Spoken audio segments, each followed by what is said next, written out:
நேயர்களுக்கு வணக்கம். உங்களை மீண்டும் சந்திப்பதிலே மிக்க மகிழ்ச்சி அடைகிறேன். என்னால் சொன்னபடி 2-3 நாட்களாக இந்த ராசி பலனை பதிவிட இயலவில்லை. தொடர்ச்சியான வேலைகள், வைதீகம் மற்றும் ஜோதிட பணிகள், அது மட்டும் அல்லாமல் பூஜை, கோவில் பூஜைகள், மற்ற அபிஷேகங்கள் போன்ற மார்கழி வழிபாடு, இது போன்ற பல தவிர்க்க இயலாத பணிகளால் அதற்கிடையில் கரோக்கி ரசிகர்களுக்காக கரோக்கி பதிவிடுதல் போன்ற அந்த யூடியூப்பில் பதிவேற்றம் செய்கிறது. இந்த பணிகளில் கொஞ்சம் மும்முரமாக இருந்ததுனால இதை நேற்று முன்தினம்லாம் போட முடியல. இன்று இதை மீண்டும் தொடரும் ஒரு முயற்சியாக இன்னைக்கு மேஷ ராசிக்கு உள்ள 2025ஆம் ஆண்டுக்கான அந்த ராசி பலன்கள் எப்படி இருக்கு, இந்த 4 ராஜ கிரகங்கள், முன்னாடியே சொன்னது போல 4 ராஜ கிரகங்கள், குரு, சனி, ராகு, கேது, இந்த 4 ராஜ கிரகங்களுடைய பெயர்ச்சியின் காரணமாக இந்த மேஷராசிக்காரர்களுக்கு சுப பலன்கள் நடக்குமா, அசுப பலன்கள் நடக்குமா, மத்தியமமான பலன்கள் நடக்குமா, அதமமான பலன்கள் நடக்குமா, உத்தமமான பலன்கள் நடக்குமா என்பதை சற்று விரிவாகவே பார்ப்போம். நேயர்களுக்கு இன்னொரு அன்பான அறிவிப்பு. இந்த ராசி பலன் என்பது ஒரு ராசிக்காரர் என்பது குறைந்தது ஒரு 15-20 நிமிடமாவது வரும்னு நினைக்கிறேன். ஏன்னா 2 பகுதியாக சொல்லணும். அதை அப்படிங்கும்போது கண்டிப்பாக இது ஷார்ட்ஸில் போட முடியாது. அதனால் தயவுசெய்து ஒரு நேயருக்கும் நான் இதை ஒரு ராசியில் உள்ள நேயருக்கும் நான் தனியாக நேரம் எடுத்துக்கொண்டு ஒரு பதிவு கிட்டத்தட்ட ஒரு 20 நிமிடம் அல்லது 25 நிமிடம் வரலாம். எனவே தயவுசெய்து பொறுமையாக கடைசி வரைக்கும் இதை கேட்டிங்கன்னாக்கா உங்களுக்கு அது பயனுள்ளதாக இருக்கும் என்று நம்புகிறேன். அப்படி பார்க்கும்போது எல்லா ராசிக்காரர்களுக்குமே மே 15ஆம் தேதி வரைக்கும் ஒரு பலன்கள். ஏன்னா 26/4/2025 ராகுகேது பயிற்சி, அதே போல் 15 மே வாக்கில் குரு பயிற்சி. இந்த குரு பயிற்சி, ராகுகேது பயிற்சி மட்டும்தான் இந்த வருஷத்தில் இருக்கு. சனி பயிற்சி இல்லை. நான் முன்னாடியே சொன்னது போல சனி பயிற்சி இந்த வருடம் இல்லை. அடுத்த வருஷம் மார்ச் மாதம் 6ஆம் தேதி 6/3/2026 தான் வாக்கிய பஞ்சாங்கப்படி சனி பயிற்சி வருகிறது. சார், இந்த வாக்கிய பஞ்சாங்கப்படி தான் எல்லா நேயர்களுக்கும் இந்த முக்கியமான விஷயத்தை நல்லா மனசில் பதிய வச்சுங்க. தேவையில்லாமல் அடிக்கடி இந்த குழப்பங்கள் உங்களுக்கு வரக்கூடாதுங்க என்பதை தான் கொஞ்சம் ஸ்பெசிஃபிக்காகவே சொல்கிறேன். இப்போ திருநள்ளாறு நம்ம தர்பாரணீஸ்வரர் கோயிலில் என்னைக்கு சனிப்பெயர்ச்சி கொண்டாடப்படுகிறதோ, என்னைக்கு அனுஷ்டிக்கப்படுகிறதோ அதுதான் சனிப்பெயர்ச்சி.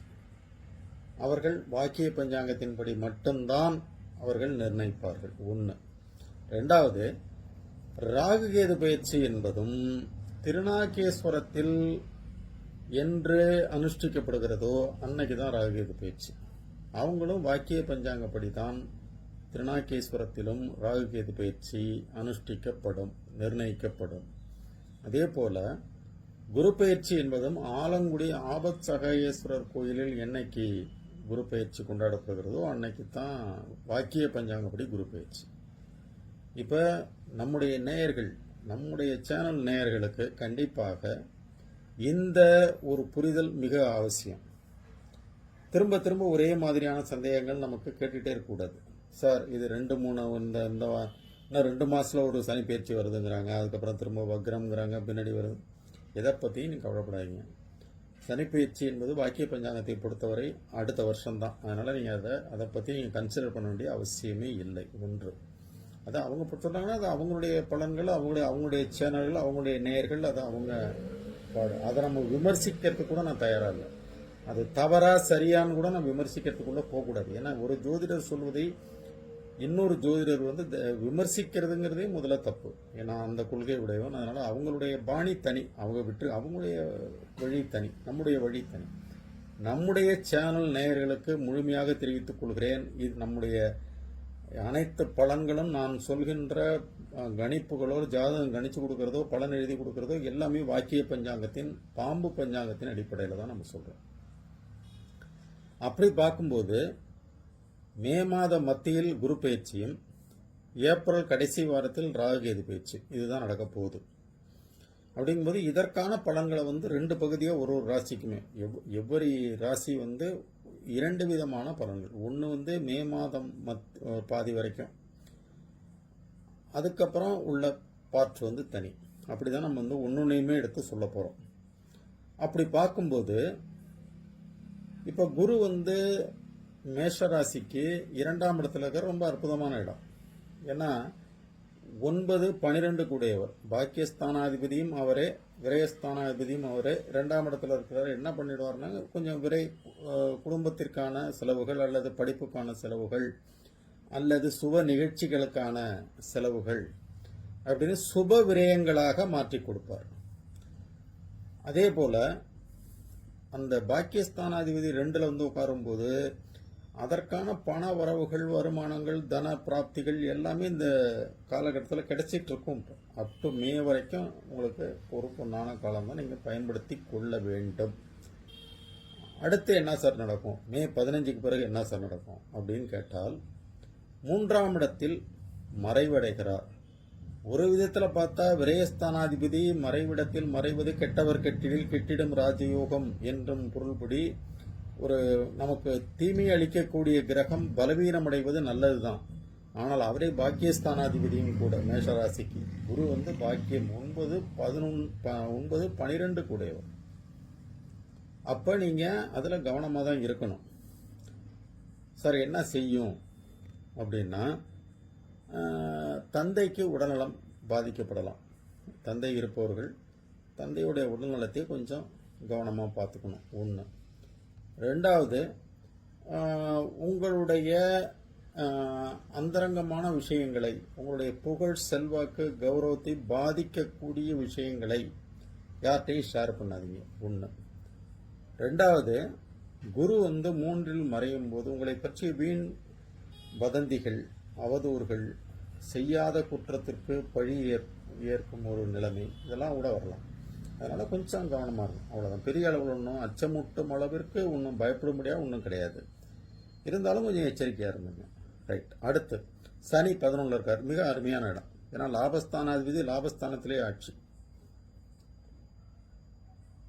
ராகு வந்து சேர போகிறார். ராகு இதை பற்றி சொல்லும்போது சொல்கிறாங்க, 11ல் சனி என்பது அற்புதமான, சனிக்கு ஏற்ற ஒரு அற்புதமான இடம். அது லாபஸ்தானாதிபதியாகவும் இருந்து அவர் அதே இடத்தில் ஆட்சி பெறும்போது கண்டிப்பாக லாபத்தை அள்ளி கொடுப்பார். ஆனால் பார்வைப்படும் இடங்கள் கொஞ்சம் 1, 5, 8 இடங்களை பார்க்கும்போது கொஞ்சம் உடல்நலத்தை பாதிக்கலாம். உங்களுடைய செல்வாக்கை, திரும்பியும் சொல்றீங்க, சனியுமே 5ஆம் இடத்தை பார்ப்பதால் உங்களுடைய செல்வாக்கை பாதிக்கக்கூடிய அல்லது உங்களுடைய பூர்வீக சொத்துக்களில் ஏதேனும் பிரச்சனைகள் அல்லது உங்கள் பிள்ளைகள் வழியில் வேறு ஏதும் சின்ன சின்ன தொல்லைகள் அல்லது அவர்களால் ஏதாச்சும் சில அவமானங்கள் இதெல்லாம் கூட வர்றதுக்கு வாய்ப்பு இருக்குது. அதனால் கொஞ்சம் பிள்ளைகள் விஷயத்தில் கொஞ்சம் கவனமாக இருக்குன்னு அடுத்து ராகுகேது பலன் சொல்லும்போது விரிவாக சொல்கிறேன். சனியினால் எந்த பிரச்சனைகளும் இல்லை. இந்த வருடத்தை பொறுத்த வரைக்கும் சனியினால் உங்களுக்கு எந்த தொந்தரவுகளும் இல்லை. மேற்கொண்டு லாபம்தான். லாபஸ்தானத்தில் சனி உட்கார்ந்துருக்கும் போது என்னன்னாக்கா குறுக்கு வழியில் எதுவும் பணம் சம்பாதிக்கிறதுக்கு முயற்சி பண்ணக்கூடாது. சட்டவிரோதமான வழிகளில் யாராச்சும் பணம் சம்பாதிக்கலான்னு ஆசை காட்டினால் கொஞ்சம் எச்சரிக்கையாக நவுந்துருங்க. வேண்டாம், இல்லை நான் உழைச்சி சம்பாதிச்சிக்கிறப்ப என்ன அளவு விட்டுருன்னு சொல்லிட்டு விட்டுருங்க. ஏன்னா சனி வந்து கொடுக்குற மாதிரி கொடுத்து பின்னாடி கெடுத்துருவார். அதனால் தயவு செய்து எந்த குறுக்கு வழியிலும் பணம் சம்பாதிக்க நினைக்காதீர்கள். 1. ரைட். அடுத்தது ராகுகேது பயிற்சியை பொறுத்த வரைக்கும் ஏப்ரல் கடைசியில் நடக்குது. அது வந்து மே மாதத்துலேருந்து எஃபெக்ட்டுக்கு வந்துடும். சரியா? அப்போ ராகு வந்து எதில் வரப்போகிறாரு, 11ல் வரப்போகிறார். கேது 5ல் வரப்போகிறார். கேது 5ல் வரப்போகிறார். ராகு 11க்கு வரப்போகிறார். 11ஆம் இடத்துக்கு வரப்போகிறார். சனியோட வந்து சேரப்போகிறார். சார் அப்போ என்ன சார் நடக்கும்? சனியும் ராகுவும் அள்ளி கொடுக்கக்கூடிய கிரகங்கள். லாபம் எக்கச்சக்கமாக கண்ணாபுண்ணு வரும். ஆனால் நீங்கள் கண்டிப்பாக அதை ஒரு நல்ல வழியில் தான் சம்பாதிக்கணும். 1. 2வது வந்து வருகின்ற பணத்தை சிக்கனமாக சேமித்து வைக்க வேண்டும். நிலையான முதலீடுகள், பர்மனன்ட் அசட்ஸில் அதை இன்வெஸ்ட் பண்ணிட்டு வச்சுட்டிங்கன்னா நல்லது. ஏன்னா பின்னாடி 7.5 வரப்போகுது. அவங்க சொல்கிற மாதிரி இந்த வருஷம் இல்லை, அடுத்த வருஷம் 6/3/2026 உங்களுக்கு 7.5 ஸ்டார்டிங். அது ஒரு 6 மாதத்துக்கு முன்பாகவே தன்னுடைய சனி தன்னுடைய பலன்களை துவங்கி விடுவார். அது அந்த விரயஸ்தானத்திற்கு சனி வரும்போது அது உங்களுக்கு ஒரு 10-11 கூடையவர்.